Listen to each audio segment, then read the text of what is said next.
પંચમહાલના કાલોલમાં તંત્રની બેદરકારીથી લોકોનું આરોગ્ય જોખમમાં મુકાયું છે। 20,000 લોકોને વિતરણ કરાતા પાણીની ટાંકીમાંથી પશુના હાડકાં નીકળ્યા છે। 2 દિવસ પહેલા પણ પાણીની ટાંકીમાંથી હાડકાં નીકળ્યા હતા।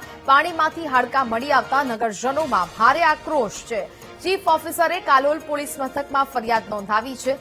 જવાબદાર સામે કાયદાકીય કડક કાર્યવાહીની માંગ કરવામાં આવી છે। અનેક રજૂઆતો પછી પણ કાર્યવાહી ન કરાઈ હોવાનો આરોપ લગાવાયો। છેલ્લા 1.5 વર્ષથી ઢાંકણ વગરના સંપમાંથી પાણી આપવામાં આવી રહ્યું છે।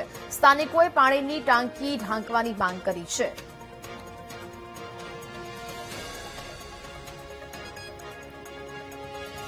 તો કાલોલમાં તંત્રની બેદરકારીથી લોકોનું આરોગ્ય જોખમમાં મુકાયું છે। ફરી એક વખત સંપમાંથી પશુના હાડકાં મળી આવ્યા છે।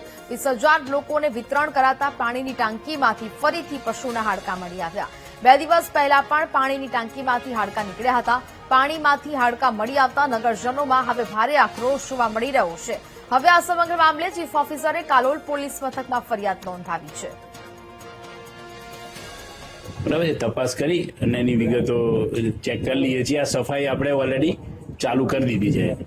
એ તપાસ કરી લઈએ, જે હશે જવાબદારો કોણ છે, શું છે, એની તપાસ કરી અને એની કાર્યવાહી કરશું। એમાં ના ક્લોરિનેશન અમે હમણાં જ કાલે પણ વાત થઈ હતી અમારા પાણી પુરવઠા વિભાગ જોડે, તો ક્લોરિનેશન આપણે કરવામાં આવે છે, આપણે નિયમિત રીતે।